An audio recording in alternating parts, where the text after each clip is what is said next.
Hello.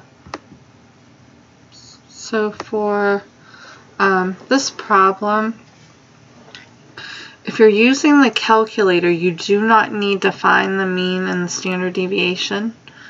But when you find the confidence interval, it does give the mean and standard deviation.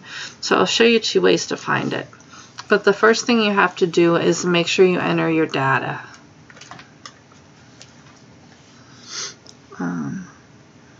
To enter the data, it's under Stat, and then Edit, and then you type all your values in.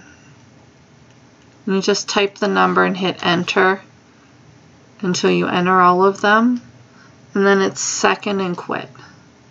Now to get the confidence interval, it's under Stat, and then over to Test, and down to the confidence interval. We want the T interval because we have a sample.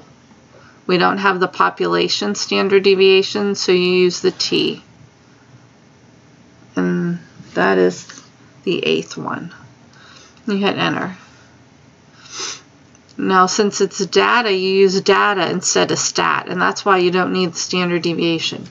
Use data, and then I put it under list 1, and the confidence level for this one, I think it was 80.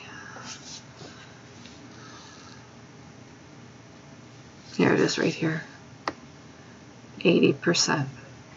And so you put 0.80 and then calculate.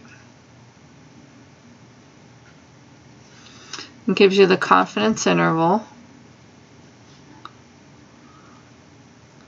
and then it gives you your mean and your standard deviation.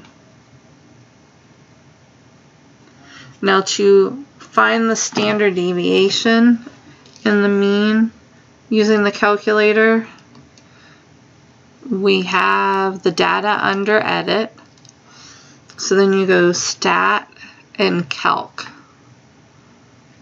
So we go over 1, and then it's the first one, Variable Statistics,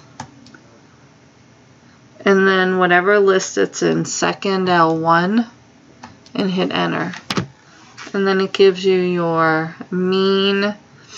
This is if you add them all, this is if you square them and then add them. And this is the standard deviation for the sample, and this is the population standard deviation. If you go down further, it actually gives you your quartiles. It gives you your smallest value, your quartile, your median, the third quartile, and the max. So it gives you your 5-number summary also. But if you're using the calculator, you don't need to find the mean and standard deviation.